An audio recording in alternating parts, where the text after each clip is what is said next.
이 정도 자산 없으면 은퇴는 사치. 지금 당장 일해야 하는 이유. 은퇴는 단순히 일을 그만두는 게 아닙니다. 삶의 새로운 장을 시작하는 중요한 전환점이죠. 하지만 이 전환점에서 필요한 건 바로 경제적 준비입니다. 그렇다면 여러분은 은퇴를 준비할 만큼 충분한 자산을 갖고 계신가요? 만약 그렇지 않다면 지금부터라도 계획을 세우고 현실을 직시해야 합니다. 이번 글에서는 은퇴 준비가 부족할 때 겪게 되는 현실을 3가지 사례를 통해 풀어보며 왜 일을 계속해야 하는지 설득력 있게 말씀드리겠습니다. 사례 1. 자산이 부족해 다시 일터로 돌아간 63세 김씨.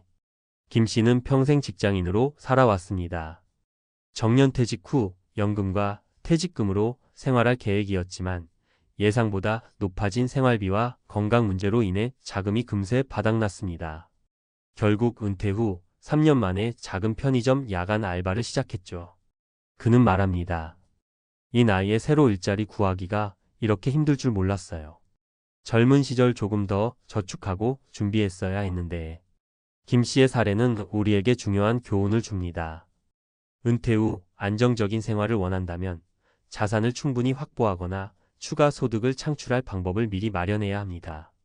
나이가 들수록 건강 문제도 빈번해지기 때문에 최소한의 경제적 여유가 없다면 삶의 질이 급격히 떨어질 수밖에 없습니다. 사례 2. 자녀 지원에 모든 자산을 소진한 58세 박 씨 부부. 박 씨 부부는 자녀의 대학 등록금과 결혼 비용을 지원하느라 모든 저축을 써버렸습니다. 남은 건 집 한 채뿐이었죠. 은퇴 후 이 집을 담보로 연금을 받기 시작했지만 매달 들어오는 돈은 생활비에 턱없이 부족했습니다. 결국 박 씨는 마트 배송 아르바이트를 시작하며 은퇴 생활을 연장했죠. 박 씨는 이런 말을 남겼습니다. 자녀에게 다 해주고 나니 정작 우리 노후는 준비가 안 돼 있더라고요. 처음부터 자녀에게 모든 걸 쏟기보다는 우리의 노후를 먼저 챙겼어야 했어요. 이 사례는 많은 부모들이 공감할 만한 내용입니다. 부모로서 자녀를 돕고 싶은 마음은 당연하지만 자신의 노후를 희생하면서까지 지원하는 것은 바람직하지 않다는 사실을 잊지 말아야 합니다. 사례 3. 여유 없는 은퇴 후 사회적 고립을 겪는 62세 이씨. 이 씨는 40년간 직장 생활을 하며 가족을 부양했습니다. 그러나 은퇴 후에는 친구들과 만남을 지속하기도 어려웠고 취미 생활도 여유가 없었습니다. 경제적 여유가 부족하다 보니 사회적 활동이 줄어들고 그는 점점 고립감을 느꼈죠. 그는 말합니다. 돈이 없으니 사람 만나는 것도 부담이 돼요. 결국 집에만 틀어박히게 되네요. 이 씨의 경험은 경제적 여유가 단순히 생존뿐 아니라 삶의 질과 사회적 관계를 유지하는 데도 중요한 역할을 한다는 사실을 일깨워 줍니다. 일하지 않으면 잃게 되는 것들. 은퇴는 누구에게나 꿈꾸는 시기지만 충분한 준비가 없다면 현실은 고달프기만 합니다. 일을 멈추면 단순히 소득이 끊길 뿐 아니라 건강, 사회적 연결, 삶의 활력까지 잃게 될 가능성이 큽니다. 일은 단순히 돈을 버는 수단이 아니라 삶의 리듬과 목적을 유지하는 데도 필수적입니다. 이제는 선택이 아닌 필수 계속 일하며 준비하기. 은퇴 후에도 일을 계속하는 것은 더 이상 선택이 아닌 필수입니다. 특히 다음과 같은 방법을 통해 현실적인 은퇴 준비를 시작할 수 있습니다. 파트타임 일자리 찾기. 퇴직 후에도 할 수 있는 유연한 일자리를 찾아보세요. 온라인 플랫폼이나 지역 커뮤니티를 통해 자신에게 맞는 일을 구할 수 있습니다. 기술 습득 및 재교육 중장년층을 위한 재교육 프로그램을 활용해 새로운 기술을 배워보세요. 이를 통해 나이에 상관없이 생산적인 일을 할 수 있습니다. 소비 패턴 조정. 은퇴 후에도 꾸준한 소득원이 필요하지만 동시에 소비를 줄이는 노력이 병행돼야 합니다. 불필요한 지출을 줄이고 본질적인 필요에 집중하세요. 마무리하며 은퇴의 진정한 의미. 은퇴는 일을 그만두는 시기가 아니라 새로운 일을 시작하는 시기로 봐야 합니다. 이를 위해 필요한 것은 충분한 준비와 현실적인 계획입니다. 오늘부터 작은 변화라도 시작하세요. 준비된 은퇴는 행복의 시작이지만 준비 없는 은퇴는 사치에 불과합니다. 여러분은 어떤 은퇴를 꿈꾸고 계신가요? 이 정도 자산 없으면 은퇴는 사치. 전문가가 말하는 준비된 은퇴를 위한 현실적인 방법. 은퇴, 듣기만 해도 마음이 설레는 단어일 수 있습니다. 누구나 바쁘게 일하던 삶을 내려놓고 여유로운 일상을 꿈꾸지만 현실은 그렇게 호락호락하지 않습니다. 자산이 충분하지 않다면 은퇴는 더 이상 자유의 시작이 아니라 걱정의 시작이 될 수도 있죠. 이번 칼럼에서는 은퇴를 제대로 준비하지 못했을 때 직면하는 위험과 이를 해결하기 위한 구체적인 방법들을 전문가의 시각에서 구어체로 풀어 말씀드리겠습니다. 은퇴 준비가 부족하면 맞닥뜨리는 현실. 많은 사람들이 은퇴 후엔 어떻게든 되겠지라는 막연한 희망에 기대며 현재를 살아갑니다. 하지만 은퇴 후의 삶은 준비된 사람들에게만 따뜻합니다. 준비가 부족한 경우에는 어떻게 될까요? 경제적 문제 예상보다 오래 사는 시대가 되어버렸습니다. 100세 시대에는 은퇴 후에도 최소 30년의 삶이 남습니다. 그런데 과연 30년간 생활비를 뒷받침할 자산이 있나요? 건강 문제 나이가 들수록 의료비가 증가합니다. 경제적 여유가 없으면 제때 치료를 받지 못하고 질병이 악화되는 경우가 많습니다. 사회적 고립 경제적 여유가 없으면 인간관계가 단절되기 쉽습니다. 모임에 참석하기도 부담스럽고 결국 외로움이 깊어지죠. 사례를 통해 배우는 교훈. 은퇴 준비의 중요성을 3가지 사례를 통해 다시 한번 짚어보겠습니다. 첫 번째 사례 집만 믿고 은퇴한 58세 박 씨는 집 한 채만 있으면 은퇴 후 문제 없겠지라고 생각했습니다. 그러나 집을 담보로 생활비를 마련하다 보니 대출이자 부담이 커졌고 결국 집까지 매각해야 했습니다. 내가 이렇게 될 줄 몰랐어요. 집값이 오를 줄 알았는데 유지비와 세금도 만만치 않더군요. 계획을 더 철저히 세웠어야 했습니다. 교훈 집은 자산의 한 부분일 뿐 모든 것을 해결해 주지 않습니다. 자산의 분산 투자와 유동성을 고려해야 합니다. 두 번째 사례, 자녀에게 전 재산을 지원한 65세 김씨 부부. 김씨 부부는 자녀의 결혼과 유학 비용에 전 재산을 쏟아부었습니다. 정작 본인의 노후를 위한 준비는 전혀 없었습니다. 결국 은퇴 후 생계를 위해 작은 카페를 운영하며 근근히 생활하고 있습니다. 자녀를 도운 건 후회하지 않지만 저희 노후가 이렇게 힘들 줄은 몰랐어요. 자녀도 결국 제 몫을 챙겨야 하더라고요. 교훈 자녀를 위한 희생도 중요하지만 자신의 노후를 먼저 챙기는 것이 현명한 선택입니다. 자녀도 부모가 경제적으로 자립하는 모습을 보며 더 건강하게 성장합니다.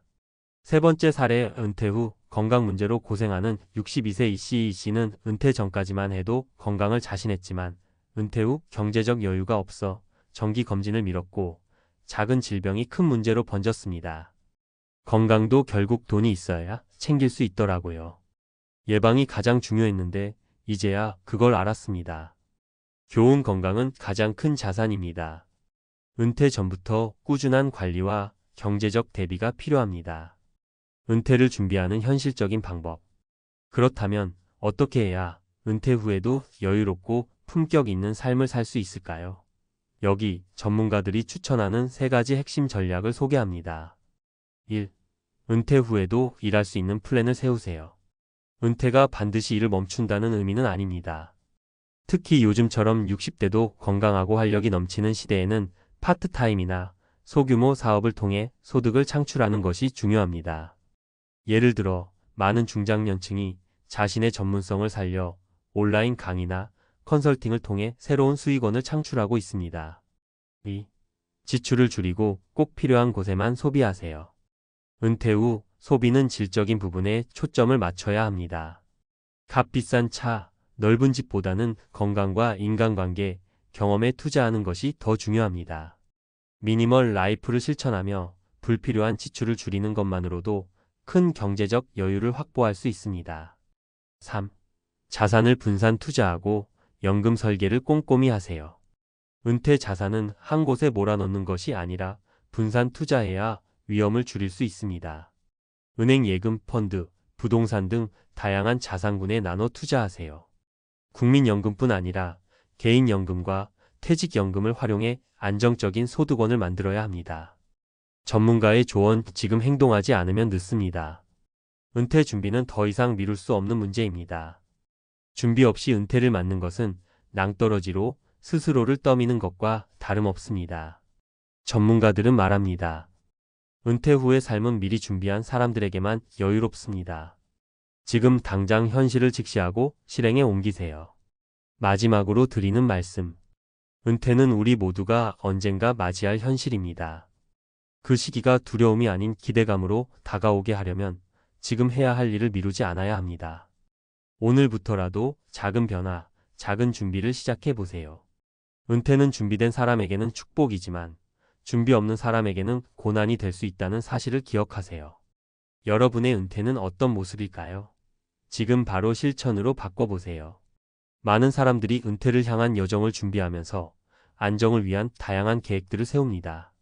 은퇴 후 행복한 삶을 위해 재정적인 준비, 건강관리, 취미생활 등을 고민하며 안정된 노후를 꿈꾸지만 때로는 그 준비가 오히려 예상치 못한 비극을 불러일으키기도 합니다. 특히 64년생 어씨의 경우 철저한 은퇴 준비를 통해 모든 것이 순조로울 것 같았으나 은퇴 후 예상치 못한 현실의 벽에 부딪히며 인생의 큰 위기를 맞이하게 되었습니다. 완벽하게 준비된 은퇴가 어떻게 한 사람의 삶을 망가뜨리게 되었을까요? 이 이야기를 통해 은퇴 준비가 끝이 아니라 시작임을, 그리고 예기치 못한 변화에 어떻게 대응할 수 있을지를 함께 고민해 보고자 합니다. 64년생의 은퇴 실패, 완벽 준비가 오히려 더 큰 비극을 불렀다. 많은 사람들이 은퇴를 향해 가는 길을 준비하면서 자신만의 완벽한 계획을 세운다고 합니다. 저축하고, 투자하고, 건강을 챙기고, 은퇴 후에 할 일들을 생각하며 안정적인 노후를 꿈꾸죠. 그럼에도 불구하고 때로는 이런 준비가 예상치 못한 비극을 불러일으킬 수 있습니다. 왜일까요? 은퇴 준비가 잘못될 수 있는 몇 가지 이유를 이야기해 볼까 합니다. 1. 안정이라는 덫에 빠지다. 어씨의 이야기. 어씨는 64년에 태어난 평범한 직장인입니다. 30대부터 은퇴 후를 위한 준비를 시작했죠. 은퇴 연령이 다가오면서 어씨는 재정적으로 꽤 탄탄한 기반을 쌓았다고 생각했습니다. 금융상품, 부동산, 그리고 조금은 모험적인 투자까지 다양한 방법을 통해 자산을 관리하며 은퇴 후에는 여유로운 삶을 보낼 준비가 되었죠. 어씨는 그 누구보다 완벽한 은퇴 준비를 했다고 자부했습니다. 그런데 은퇴 후 그는 그토록 바랐던 여유로움을 경험하기보다는 갑작스런 경제적 위기와 외로움에 시달리게 됩니다. 어떤 일이 일어났을까요? 은퇴 후 어씨는 대부분의 시간을 집에서 보내기 시작했는데 그가 예측한 것과는 다르게 생활비가 조금씩 부족해지기 시작했습니다. 사실 그는 부동산과 금융 자산에 너무 많은 신경을 쓴 나머지 일상적인 소비 패턴을 놓치고 말았죠. 또 그동안 계속 일에 매달려 온 탓에 인간관계나 사회적 활동은 소홀히 했습니다. 그 결과 경제적인 여유는 있었지만 감정적인 공허와 외로움에 빠지게 되었고 점차 심리적 문제가 생기기 시작했습니다. 이런 상황을 보면 은퇴 준비가 돈이나 자산만으로 해결되는 것이 아님을 알 수 있습니다. 완벽한 재정적 준비가 아무리 잘 되어 있다 해도 그 외에 중요한 요소들 심리적 준비나 인간관계, 취미와 여가 생활을 간과하면 예상치 못한 비극을 맞을 수 있습니다. 어씨처럼 은퇴 후에 정체된 삶을 살게 되면 자아를 잃고 심리적으로 불안해지기 쉽습니다. 준비가 철저할수록 예상치 못한 빈자리가 커질 수 있습니다. 2. 건강에 대한 과도한 자신감. B씨의 이야기. B씨는 65세의 은퇴자가 될 때까지 체력을 관리하는데 많은 시간을 들였습니다. 매일 운동을 하고 식단을 챙기며 건강검진도 빠지지 않고 받았습니다. 건강한 노후를 위해 필요한 모든 것을 준비한 셈이죠. 그가 은퇴한 후에도 계속해서 건강한 생활을 유지하기 위해 운동을 거르지 않았습니다. 그러나 그는 한 가지 중요한 사실을 간과하고 있었습니다. 바로 정신적 건강이었죠. 매일 운동하고 건강한 음식을 먹는 것은 물론 중요합니다. 하지만 정작 은퇴 후 B씨는 큰 정신적 충격을 받았습니다.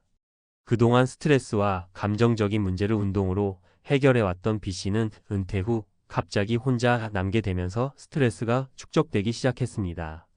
취미나 사회적 활동 없이 홀로 지내는 시간이 길어지자 정신적 문제를 해결할 방법을 찾지 못했고 결국 우울증이 찾아왔습니다. 몸은 건강했지만 마음은 무너져 내렸죠.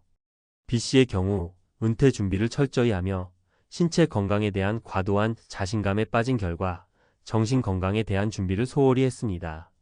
몸은 강했지만 마음은 약해졌고 그로 인해 은퇴 후 삶은 매우 힘든 경험이 되었습니다. 이는 많은 사람들이 은퇴를 준비할 때 놓치기 쉬운 부분인데 은퇴 후 건강을 생각할 때 신체뿐만 아니라 정신적, 정서적인 준비도 필수적이라는 점을 알려줍니다. 3. 사회적 고립 C씨의 이야기. C씨는 62세에 은퇴한 후 주로 집에서 시간을 보내며 쉬었고 평소와 다르게 외출을 자주 하지 않았습니다. 직장 생활 동안 사람들과의 관계를 유지하며 어느 정도 만족했지만 은퇴 후에는 모든 것이 달라졌습니다. 직장 동료들도 점점 연락을 하지 않게 되었고 친구들 역시 바쁜 생활을 하느라 자주 만나지 않았습니다. 그렇게 C씨는 점차 사회적으로 고립되었고 외로움이 깊어졌습니다. 처음에는 혼자 있는 시간이 좋았고 책도 읽고 영화도 보며 즐거운 시간을 보내려고 했습니다. 하지만 시간이 지나면서 외로움은 점차 커져갔고 그가 원하는 대로 시간을 보내는 것도 더 이상 즐겁지 않았습니다.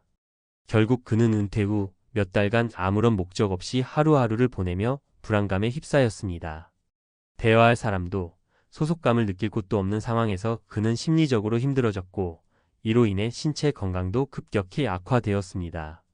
C씨처럼 사회적 활동을 소홀히 한 결과 은퇴 후 고립된 삶을 살게 되면 정서적, 정신적 건강뿐만 아니라 전반적인 삶의 질이 저하될 수 있습니다. 은퇴 후에는 사람들과의 관계를 유지하는 것이 매우 중요한데 이를 위해 다양한 취미 활동이나 봉사 활동에 참여하는 것이 필요합니다. 사회적 연결이 끊어지면 불안감이나 우울감을 느끼기 쉽고 이는 결국 전반적인 건강에 영향을 미칩니다. 결론. 이 세 가지 사례를 통해 알 수 있는 중요한 사실은 은퇴 준비가 단지 재정적 준비나 건강 관리만으로 끝나서는 안 된다는 점입니다. 은퇴 후 삶의 질을 높이기 위해서는 신체적 건강뿐만 아니라 정신적, 사회적 준비가 필수적입니다. C처럼 재정적으로 안정되었음에도 불구하고 외로움과 심리적 문제에 빠지지 않으려면 취미생활, 인간관계 유지, 자기 개발 등을 꾸준히 해야 합니다. 또한 B씨처럼 신체 건강에 너무 집중해 정신적 문제를 간과하지 않도록 신경 써야 하며 C씨처럼 은퇴 후에도 사람들과의 관계를 이어갈 방법을 찾는 것이 중요합니다.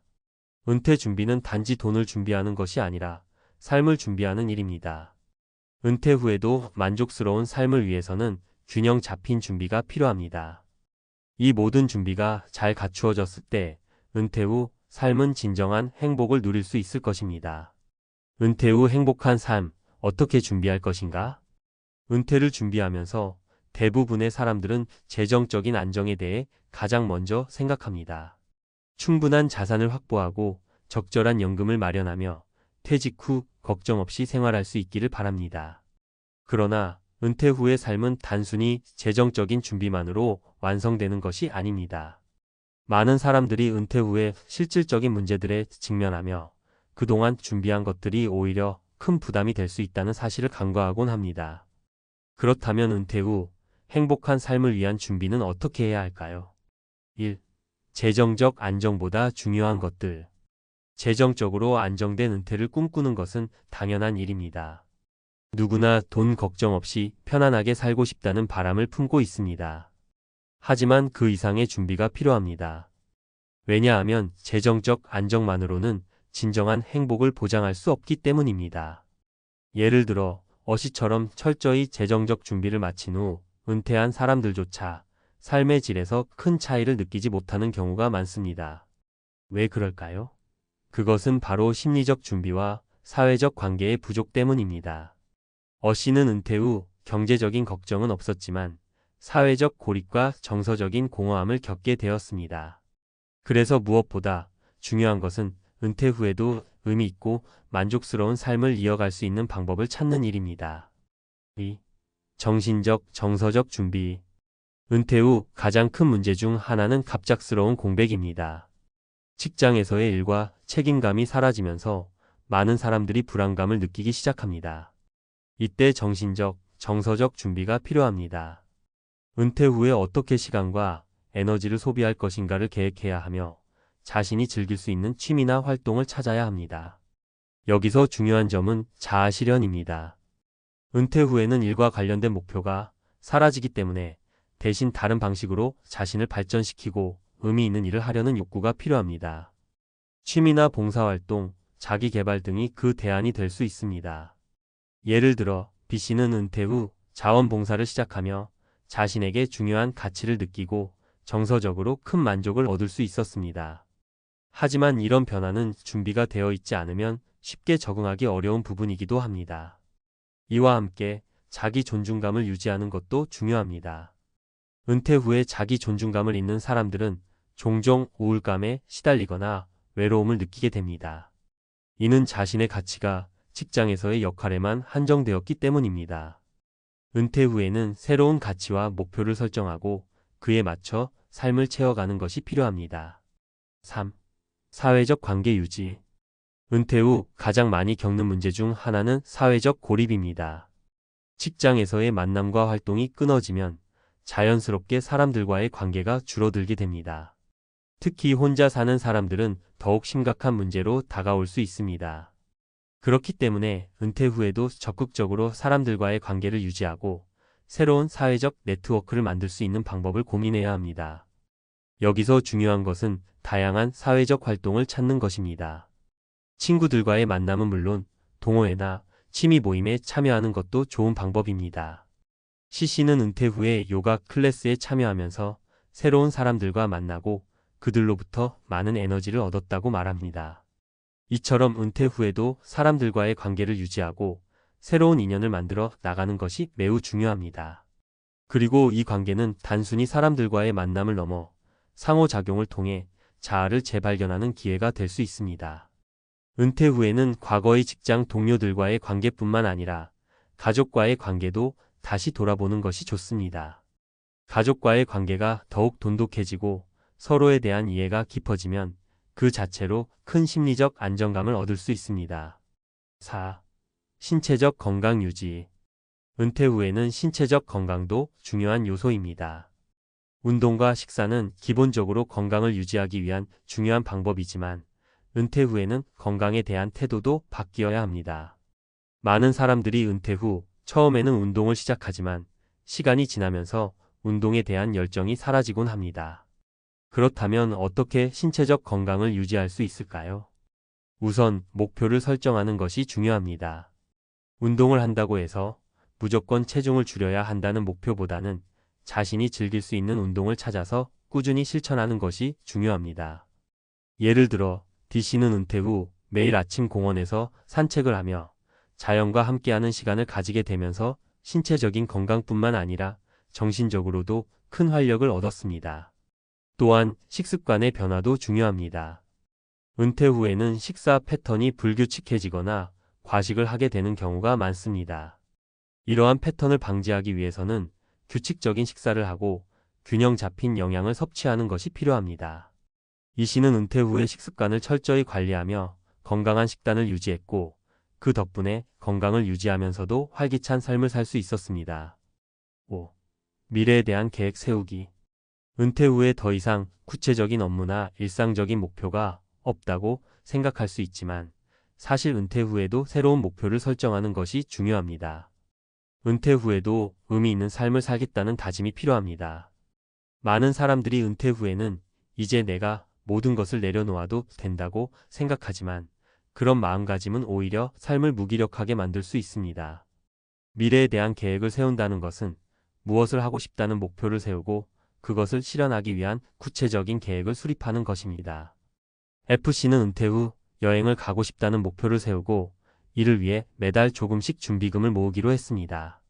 그 계획 덕분에 은퇴 후에는 여행을 떠나며 새로운 경험을 쌓았고 이로 인해 더욱 활기찬 은퇴 생활을 보낼 수 있었습니다. 6. 마무리. 은퇴 후 행복한 삶을 위한 준비는 단순히 돈을 모으는 것 이상의 의미를 지닙니다. 신체적 건강, 정신적 준비, 사회적 관계, 그리고 자신의 목표를 설정하는 것이 모두 중요한 요소입니다. 어씨, B씨, C씨의 이야기를 통해 우리는 은퇴 후 삶이 재정적인 안정만으로 결정되지 않는다는 사실을 알 수 있습니다. 준비가 철저할수록 그리고 다양한 측면에서의 준비가 이루어질수록 은퇴 후 삶의 질은 훨씬 높아집니다. 은퇴 후의 삶은 이제 끝이 아니라 새로운 시작입니다. 이 새로운 시작을 어떻게 준비하느냐에 따라 은퇴 후 삶의 질이 결정됩니다. 그래서 오늘부터라도 자신만의 행복한 은퇴를 위해 조금씩 준비를 시작해 보세요. 그 준비가 바로 여러분의 은퇴 후 행복을 위한 가장 큰 선물이 될 것입니다. 안녕하세요. 저는 58세의 은행 지점장으로 은퇴한 뒤 아내와 함께 라스베가스로 이주해 지금 딱 1년 5개월째 살고 있는 사람입니다. 처음 결정할 땐 이제 더 이상 일 걱정 없이 편하게 지낼 수 있겠지 라는 기대감이 컸어요. 사실 은퇴란 단어만 들어도 왠지 모르게 설레지 않나요? 하지만 막상 뚜껑을 열어보니 그 기대를 뛰어넘는 현실의 벽이 곳곳에서 저를 반기더라고요. 제가 해외로 떠나기로 결심했던 이유부터 말씀드릴게요. 은행 지점장이라는 자리는 꽤 오랜 기간 동안 저를 올감해 왔습니다. 영업 실적부터 매일같이 쏟아지는 업무, 고객 민원, 직원 관리까지 하루하루가 꽉 찬 일정으로 숨 가쁘게 지나갔죠. 그러다 은퇴가 코앞에 다가오니 다음 인생은 자유롭게 그리고 조금은 특별하게 살아보자라는 생각이 들었습니다. 은퇴 후 꼭 한국에 머무를 필요는 없다는 생각도 했고요. 왜 라스베가스였냐고요? 일단 제가 젊었을 때 출장차 몇 번 와본 적이 있었는데 사막 한가운데서도 매일 밤 화려한 조명이 가득하다는 게 참 인상적이었거든요. 마치 영원히 꺼지지 않을 것 같은 빛과 소음이 심장을 두근거리게 했달까요.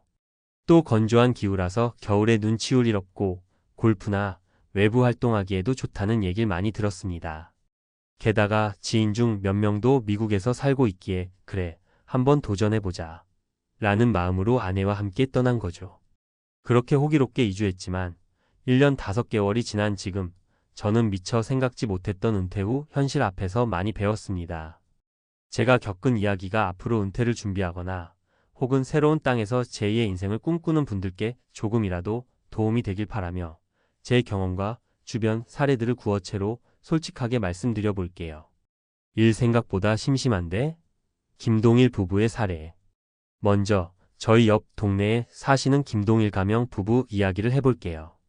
이분들은 저보다 6개월쯤 일찍 라스베가스에 정착하셨는데 처음엔 여기저기 신나서 돌아다니시더니 2달쯤 지나고 나니까 얼굴에 생기가 쫙 빠진 거예요. 왜 그럴까 물어보니 생각보다 할 게 없다라는 말씀을 하시더라고요. 사실 라스베가스 하면 매일 축제 분위기일 것 같지만 우리가 휴가 여행으로 오는 거랑 실제로 사는 건 다르잖아요. 쇼나 공연 한두 번 보면 와, 신기하다 싶어도 매일 보러 갈 수도 없고 카지노 역시 예산을 생각하면 자주 들르기 어려워요. 낮에 할 거라도 많으면 좋을 텐데 도시 외곽이나 근교 레저 시설은 차로 꽤 멀리 나가야 하고 날씨도 워낙 건조하고 더워서 여름 낮엔 외출하기가 쉽지 않죠. 결국 김동일 부부는 둘 다 집 안에서 스마트폰만 들여다보는 날이 잦아졌다고 해요. 그런 부부가 대화라도 많이 하면 좋을 텐데 평소 서로 다른 취미를 갖고 살아오다 보니 무슨 이야기를 해야 할지도 막막했다고 합니다. 한국에서는 각자 출근하고 저녁에 잠깐 얼굴 보는 게 일상이었는데 이제 하루 종일 붙어 있다 보니 사소한 갈등도 생기고요.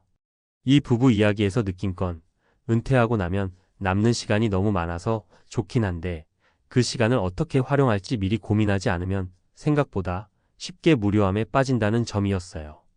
이 의료보험 문제로 골치 아파요. 박은영님의 사례. 두 번째는 저희가 알게 된 교민인 박은영 가명님 이야기입니다. 이분은 한국에서 직장 생활을 오래 하다가 59세에 조기 퇴직 후 혼자 라스베가스로 오셨어요. 여행을 좋아하셨던 터라 그래, 돈 많이 안 쓰고 내가 좋아하는 자연 경관과 도시의 화려함을 동시에 누리자 라고 생각하셨다죠. 그런데 막상 오고 보니 미국의 의료보험 체계가 만만치 않았던 겁니다. 특별히 아픈 곳이 없을 땐 상관없지만 나이가 들면 언제 어디가 안 좋아질지 모르잖아요. 한국에선 그래도 국민건강보험이 잘 갖춰져 있어서 병원비 부담이 비교적 적은 편인데 미국은 사보험을 들어야 하는 경우가 많고 그마저도 커버 범위가 제각각이에요. 박은영님은 이걸 미처 꼼꼼히 알아보지 않고 왔다가 갑자기 치통이 심해져서 치과 치료비로 수백만 원을 써버렸다고 하시더라고요. 그뿐만이 아니라 당장 한국처럼 가까운 집 근처 병원이 잘 갖춰져 있는 것도 아니라서 내비게이션을 켜고 한참을 차로 달려가야 했답니다. 거기다 미국 병원은 예약 절차도 복잡하고 대기 시간도 길어질 수 있거든요. 그동안 아픈 걸 참고 있어야 하니 고통스럽다고 하시는데 저도 그 얘기를 들으니 겁이 덜컥 나더라고요. 결국 박은영님은 지금은 한국과 미국을 오가면서 건강검진이나 치료가 필요할 때는 한국에 돌아가 받는 방식을 택했다고 합니다. 물론 라스베가스의 삶 자체는 만족하시지만 의료 문제만큼은 은퇴 후 해외 이주를 고려하시는 분들이 꼭 사전에 살펴봐야 할 부분이라는 게 이분의 결론이었어요. 3. 이곳에서 부부가 더 친해졌어요. 오승철 부부의 사례. 반면 긍정적인 사례도 있습니다. 제가 최근에 친해진 오승철 가명 씨 부부인데요. 이분들은 라스베가스 은퇴 생활이 오히려 우리 부부를 더 가깝게 만들어줬다고 말씀하세요. 한국에서 맞벌이 하느라 서로 얼굴 볼 시간이 부족했는데 이제 시간이 많아지니까 함께 골프도 치고 근교로 캠핑도 가고 날씨가 괜찮으면 저녁마다 동네 산책을 하면서 대화도 많이 한대요. 특히 이분들은 우리가 한국에 있었으면 나중에 서로가 너무 낯설어졌을지도 모른다라고 하시더라고요. 각자 회사, 가게에 매달려 살아서 부부라기보단 동거인 같은 느낌이었다나. 그런데 낯선 땅에서 의지할 사람은 서로밖에 없으니 자연스럽게 모든 걸 맞춰가며 삶을 재설계할 수밖에 없었다고 해요. 또 라스베가스가 관광 도시이긴 하지만 차로 조금만 나가면 아름다운 자연 경관이 많거든요. 호수나 사막, 국립공원도 있어서 멀리 떠나지 않고도 부부만의 소소한 여행을 즐길 수 있죠. 이것 덕분인지 마음가짐도 우리 남은 인생은 재밌고 의미 있게 살자 라는 방향으로 맞춰졌다고 합니다. 이 부부를 보면 해외 이주가 부부 관계의 새로운 전환점이 될 수도 있다는 걸 실감하게 돼요. 은퇴 후 삶에서 중요한 것들. 자, 이 세 가지 사례를 통해 느낀 바를 조금 정리해 볼게요. 시간 관리. 은퇴 후엔 시간이 정말 많이 생기는데 그걸 제대로 관리하고 활용하지 않으면 무료함과 무기력에 빠지기 쉽습니다. 미리 취미나 관심사를 찾아보고 실제로 그 지역에서 활용할 수 있는 프로그램이나 커뮤니티 정보를 알아두면 훨씬 수월하게 적응할 수 있어요. 의료 및 보험 문제. 특히 미국처럼 의료비가 비싼 나라는 더욱 중요합니다. 어차피 병원 갈 일 별로 없겠지라고 낙관하다가 큰 비용이 들면 엄청난 스트레스를 받게 되니 미리 보험이나 현지 의료 체계를 잘 파악하시길 권합니다. 인간관계와 가족. 해외에서 혼자 생활하는 게 자신에게 맞는지, 가족과 함께 가는 게 좋은지 여러 상황을 꼼꼼히 따져봐야 합니다. 부부가 함께 온다면 서로 대화와 관심사가 맞춰질 수 있도록 노력하는 게 꼭 필요해요. 그게 잘 되면 더없이 끈끈해질 수도 있지만 반대로 사소한 다툼이 커질 위험도 있죠. 현지 문화와 언어. 라스베가스는 관광객 상대가 많아서인지 영어 소통이 어느 정도 필수적입니다. 교민 사회가 있긴 해도 행정 업무나 일상에서 영어를 완전히 배제하기 어렵거든요. 은퇴를 준비하면서 언어 실력을 조금이라도 다져두면 훨씬 편해지는 건 사실이에요. 마치며 저 역시 58세 은퇴한 은행 지점장 라스베가스로 떠났지만 1년 5개월 후 충격적인 현실 이라는 이야기를 할 때마다 스스로도 내가 정말 잘한 결정일까? 생각이 듭니다. 그런데 동시에 새로운 환경에서 배움과 즐거움을 찾아가는 지금의 일상이 마냥 후회스럽진 않아요. 물론 예상치 못한 어려움도 많았지만 그래, 인생 뭐 있나, 도전해보는 거지? 라는 마음가짐이 저를 계속 움직이게 하거든요. 만약 여러분도 은퇴 후 해외 생활을 고민 중이시라면 제 경험을 통해 느낀 바를 꼭 기억해 주셨으면 해요. 어디로 가서 어떻게 살 것인가? 라는 질문은 결코 가볍지 않습니다. 여행과 정착은 분명 다르고 짧은 체험과 실제 일상은 천지 차이니까요. 그래도 충분히 조사하고 준비하면서 내가 진짜 원하는 라이프 스타일과 가치관에 맞춰 하나하나 만들어 가면 새로운 도시에서의 은퇴 생활도 제법 괜찮은 선택이 될 수 있습니다. 저도 앞으로 어떤 일이 생길지 모르겠지만 언젠가 또 다른 도전에 나설지도 모르겠네요. 그때도 이렇게 솔직한 후기를 공유할 수 있길 바랍니다. 다들 은퇴 이후의 인생이 기대 이상의 행복과 풍요로움을 가져다 주길 진심으로 바랄게요. 감사합니다. 회사 안 나가고 주식만 해도 될까요? 이 질문, 은퇴를 앞두거나 막 퇴직한 사람들 사이에서 진지하게 오가는 이야기입니다. 평생 일만 하다 이제는 좀 쉬고 싶은데 가만히 있자니 돈이 걱정되고 창업은 무섭고 알바는 자존심이 상하고 그나마 손에 익은 건 스마트폰 주식 앱 하나뿐이니까요. 요즘엔 유튜브나 블로그만 봐도 주식으로 월 500 벌었다. ETF로 연금 만들었다는 말이 넘쳐나니까 괜히 나도 할 수 있을 것 같고요. 하지만 정말 그럴까요? 은퇴 후 전업 투자, 말은 멋있지만 현실은 어떤지 3명의 실제 사례를 통해 함께 들여다보겠습니다. 첫 번째 사례는 63세의 김태영 씨 이야기입니다. 대기업에서 30년을 근무한 김 씨는 퇴직금 3억 원 중 2억 원을 국내 주식에 투자하며 전업 투자자로의 삶을 시작했습니다. 초반엔 잘 나갔습니다. 삼성전자, 카카오, NAVR 같은 대형주에 투자하며 한 달에 300만 원 가까운 수익도 올렸고요. 하지만 문제는 욕심이었습니다. 수익률이 5%만 돼도 만족하겠다던 그는 어느 순간 이대로라면 월 500도 가능하겠다는 생각에 신용거래까지 시작했고 결국 한 번의 하락장에서 손실이 눈덩이처럼 불어나 1억 원 가까이를 잃었습니다. 그는 말합니다. 처음엔 주식이 자유를 줄 줄 알았어요. 근데 이게 오히려 하루 종일 차트 붙들고 마음이 조마조마한 감옥이더라고요. 지금은 절반의 자금을 안전자산으로 돌리고 나머지는 배당 ETF로 옮겨 소액이지만 월 80만 원 정도의 꾸준한 수익을 유지하며 다시 균형을 잡았습니다. 두 번째 사례는 58세의 회사를 그만두고 미국 ETF에 전부 투자한 박정희 씨입니다. 박 씨는 젊을 때부터 미국 주식에 관심이 많았고 은퇴 전에 공부도 많이 했습니다. 그녀는 SCHD, VO, QYLD 같은 ETF에 자산 2억 원을 분산 투자하며 매달 약 60만 80만 원의 배당을 받기 시작했죠. 처음엔 수익이 적다고 실망했지만 배당이 꾸준히 들어오고 원금 손실이 적은 안정성 덕분에 마음이 편하다고 합니다. 전업 투자라고 해서 매일 사고 파는 건 아니에요. 저는 돈이 일하게 하고 저는 생활에 집중해요. 이게 제 방식이에요. 박 씨는 하루에 1시간 정도만 시장을 확인하고 나머지 시간엔 산책도 하고 글도 쓰면서 느긋한 전업 투자자의 삶을 살아가고 있습니다. 세 번째 사례는 너무 안타까운 경우입니다. 66세의 이남수 씨는 나도 해볼 수 있다는 생각으로 퇴직금을 모두 코인과 개별 주식에 넣었습니다. 처음엔 급등하는 바이오주, 반도체주에서 수익이 나기도 했지만 매일같이 유튜브를 보며 따라 산 종목들이 줄줄이 하락했고 결국 원금의 70%를 잃었습니다. 문제는 손실보다도 자존감의 붕괴였습니다. 내가 세상 물정을 모르는 바보 같았어요. 자식들한테는 차마 말도 못하고 혼자 끙끙 앓았죠.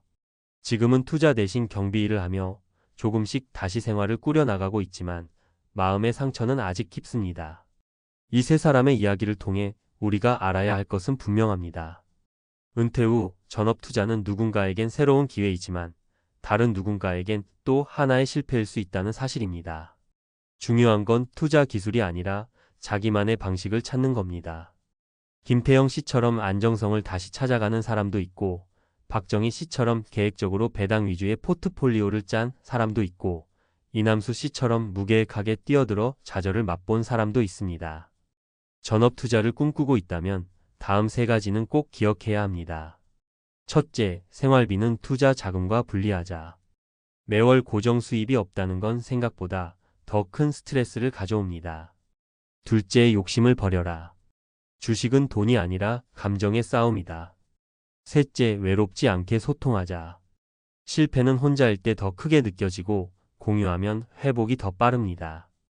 은퇴 후의 삶은 새로운 직업을 찾는 게 아니라 새로운 균형을 찾아가는 여정입니다. 주식이든 배당이든 어떤 방식이든 간에 내 삶을 지탱해 줄 수 있을 만큼만 투자하는 것. 그게 결국 은퇴 후 전업 투자의 핵심입니다. 돈을 벌려는 게 아니라 돈 때문에 흔들리지 않는 삶을 원한 거였어요. 이 말 오늘 주식 앱을 켜기 전에 한번 되새겨 보시길 바랍니다. 전업 투자를 은퇴 후 생계 수단으로 삼고자 할 때 가장 먼저 점검해야 할 것은 자신이 감당할 수 있는 리스크의 크기입니다. 단순히 수익률 높은 투자처를 찾기보다 내 생활비가 몇 달치 남았는지, 갑작스러운 지출이 발생했을 때 대응이 가능한지, 감정적으로 흔들릴 때 버틸 자신이 있는지를 철저히 따져봐야 합니다. 첫 번째로 강조하고 싶은 건 생활 자금과 투자 자금의 철저한 분리입니다. 이건 기본 중에 기본인데도 많은 은퇴자분들이 착각합니다. 예를 들어 총 자산이 2억이라면 그중 1억 5천만 원은 안전자산으로 따로 떼어놓고 나머지 5천만 원 정도만 투자 운용하는 방식이어야 합니다. 이 1억 5천만 원은 최소 10년치 생활비로 계산해야 하며 어떤 일이 있어도 손대지 않아야 합니다. 급락장에서는 이거라도 건지자는 심리로 본 자금을 축내기 쉽기 때문에 계좌도 완전히 분리하는 것이 좋습니다. 두 번째는 현금 흐름이 만들어지는 구조에 투자하라는 겁니다. 이제는 싸게 사서 비싸게 파는 투자보다는 사고 나면 돈이 들어오는 자산을 선택해야 합니다. 예를 들면 미국 배당 ETF SCHD, JPQ, QILD, 국내 리츠 ETF나 고배당주 중심의 포트폴리오가 여기에 해당되죠. 이런 자산들은 배당이 월 단위 또는 분기 단위로 들어오며 투자자의 심리를 안정시키는 역할도 합니다. 그렇다고 무조건 배당률만 높다고 덥석 물면 안 됩니다. QILD 같은 종목은 월 배당으로 인기지만 장기 수익률은 낮습니다. 따라서 안정적인 배당 성장성을 겸비한 ETF나 종목을 선택하는 안목이 필요합니다. 초보자는 미국 배당 귀족주 ETF나 우량 리츠부터 접근하는 것이 좋습니다. 세 번째로 중요한 건 투자의 루틴을 만드는 습관입니다. 전업 투자자라면 더욱 필요한 부분이죠. 은퇴 후엔 시간은 많지만 방향이 없기 쉬운 게 문제입니다. 하루 종일 주식 앱만 들여다보면 스트레스만 쌓이고 판단력은 흐려집니다. 가장 이상적인 루틴은 이렇습니다. 아침 일시간은 전일시장 뉴스와 투자 계좌 점검, 오전은 산책이나 취미, 오후엔 본인의 공부나 투자 관련 서적 읽기, 저녁에 짧은 종목 정리나 리밸런싱. 이런 리듬을 꾸준히 유지하는 것이 투자자의 심리 안정에 큰 도움이 됩니다. 루틴 없는 전업 투자는 대부분 실패합니다. 또 하나 중요한 부분은 정기적으로 수익률을 점검하고 수익보다 리스크를 평가하라는 것입니다. 예를 들어 지난 1년 동안 수익이 10%였지만 중간에 손실이 30%까지 났었다면 그건 매우 불안정한 포트폴리오입니다.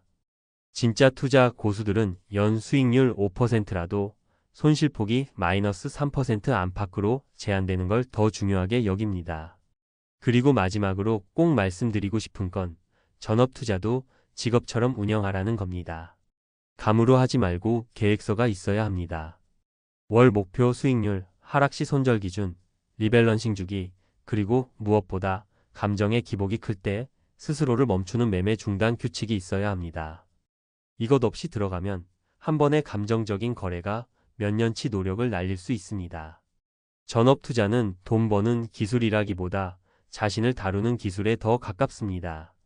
그리고 은퇴자에게는 이 자기 조절력이 곧 생존의 키가 됩니다. 누구나 할 수 있는 것처럼 보이지만 아무나 오래 할 수는 없습니다. 끝까지 살아남는 투자자는 시장이 아니라 자기 자신을 가장 잘 아는 사람입니다. 만약 지금 전업 투자를 고민하고 있다면 본인의 투자 성향 진단부터 해보시고 작은 금액으로 모의 전업 투자부터 경험해 보길 권합니다. 그 6개월이 당신의 노후 전체를 바꿀 수도 있으니까요.